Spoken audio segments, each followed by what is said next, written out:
Alright, so let's open this up and see how it did before we get on to the next one. This will give me an opportunity to point out some of the weaknesses of this system. So in general, it's pretty good.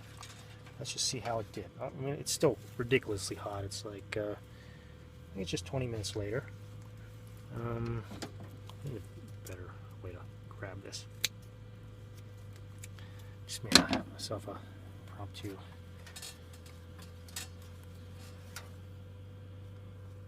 There. It's still hot. I'm going to use it again, so let's keep it hot.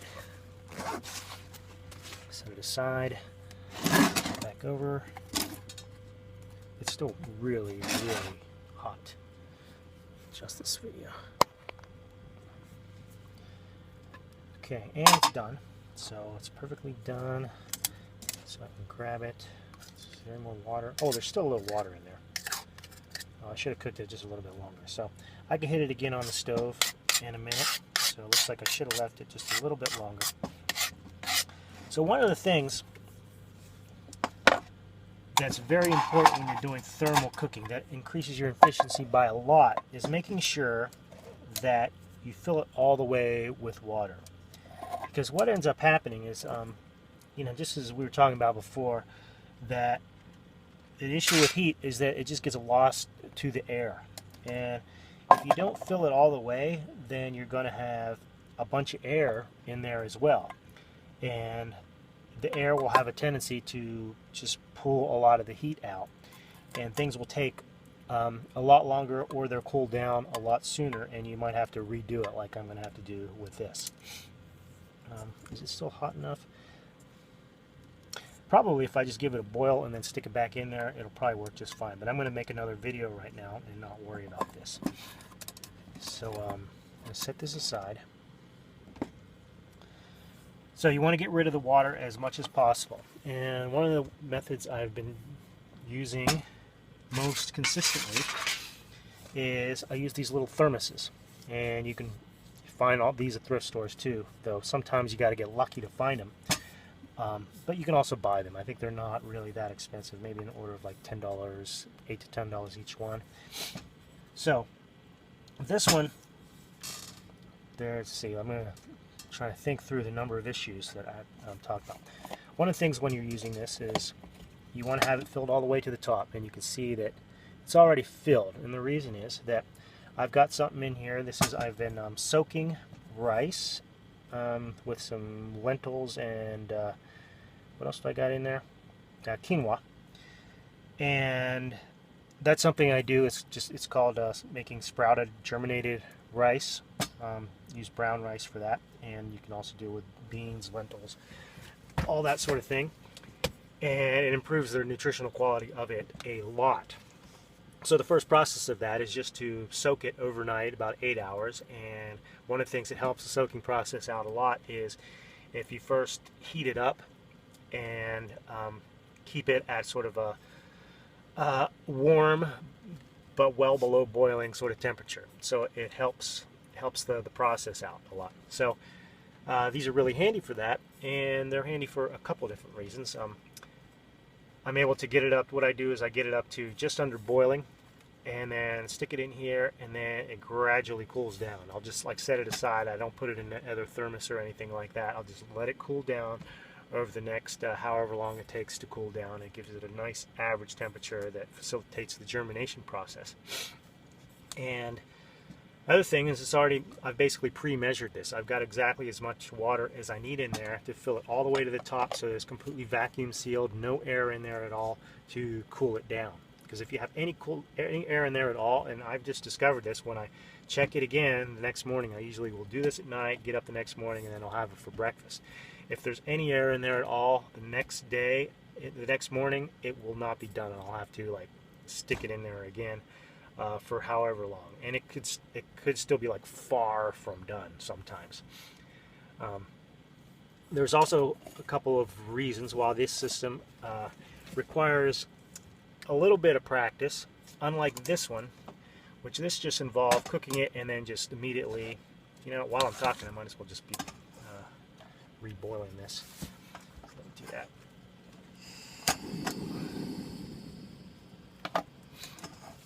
So what was I saying?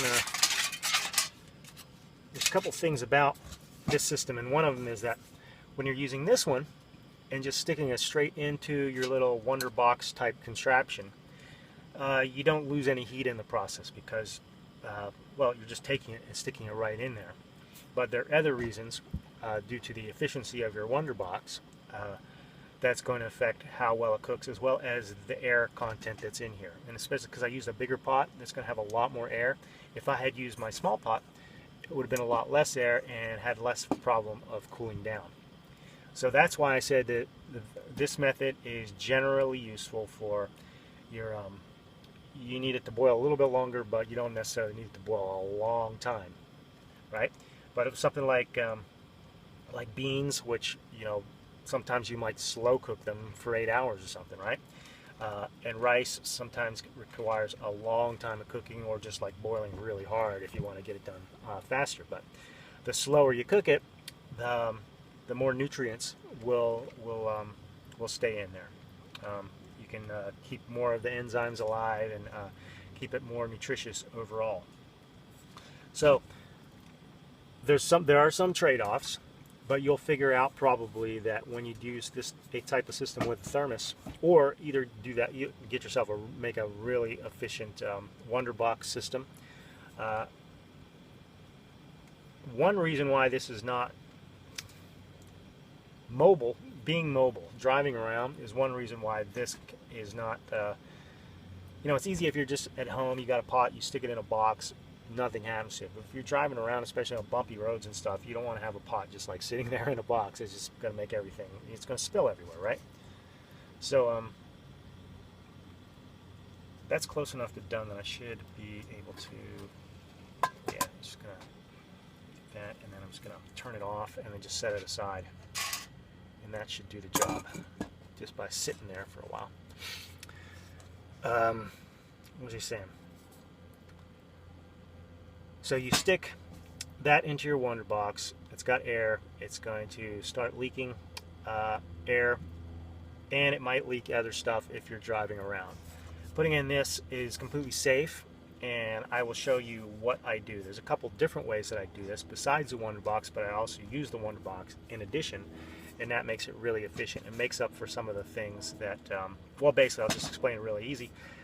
You're going to have to take it and transfer it into this, so you're going to lose a lot of heat in the process of transferring it. So you need some practice at getting it all in there, scooping the rest of it out, and then a couple things which I'll show you in the process of doing it. So right now I'm going to take what was already pre-soaked, my germinated rice, and I'm going to cook it.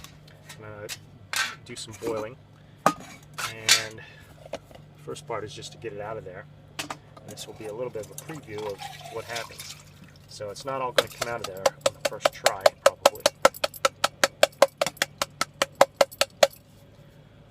So yeah, there's still a whole bunch of quinoa stuck in there, all these little beads. And it doesn't really matter if you get them all, and especially doesn't matter if it's still hot. In this case, since it wasn't designed to be boiling the entire night, it was just designed to, I left it out so it could return to lukewarm. Or, I think it was cold. Is it actually cold in here? Yeah, it's kind of cold. So I'm not going to worry about getting all of it, but there's sort of a multi-stage process that you go through when you're doing this, but it enables you to just leave it however long. You can even leave it for up to a day, and it's not going to overcook, and it's, at least if you do it the way I do, it's not going to go bad. And the key to it is soaking it in green tea. Green tea is an antibacterial, and it will keep it from getting kind of a skunky smell. So I'm going to set it on boil.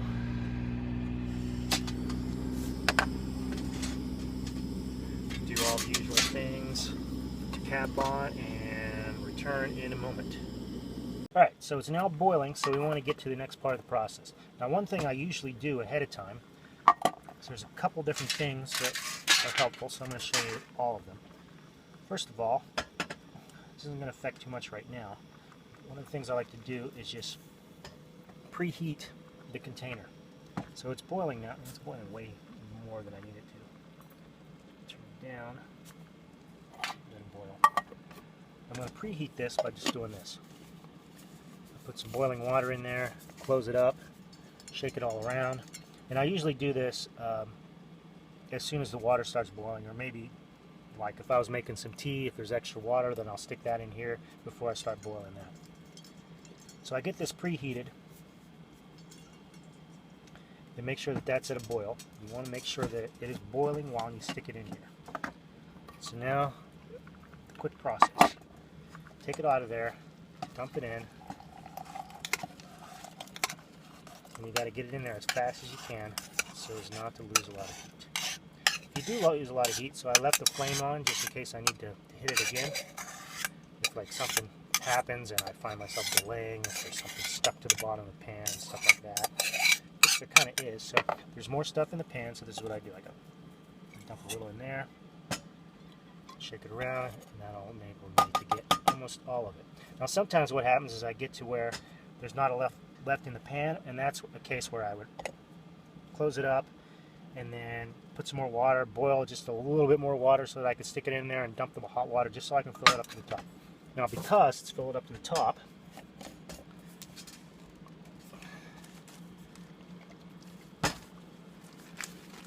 there's a tendency to spill. Now ideally I would have it so that once I stick that down there would be some dripping down, so I left just a little bit of air in there, so it's going to be just slightly imperfect.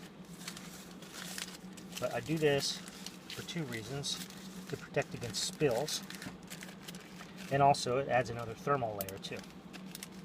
And it just happens to just fit into, like all your thermal jars aren't going to fit into a Ziploc unless you get a big enough Ziploc, but you can get another Ziploc in that case. So we've seen before, we could stick it in one of these. But another thing that I do is that I will just, let me grab the camera, turn it around, let's see if that will stay up. Yeah, that's good enough. Sleeping bag is just like, you know, from when I was sleeping. And I'll just like stuff it in there and cover it up. So now it's all in your insulated sleeping bag fabric material. And then sometimes I'll just leave it in there like that. And then other times, if it's like a cold day and I expect to lose a lot of heat, then I will actually go ahead and stick it in here. And like that, and then, you know, I don't need my sleeping bag throughout the day, so I'll just stuff it in there like that. Or if it's nighttime and I am actually sleeping in this, then I'll just stick it in my clothes pile. I'll just like stuff this in my pile of clothes, because I'm not like a clothes folder. I mean, even if you are like to fold your clothes, you just stick it in with your clothes. So things you can do when you're doing mobile off-grid.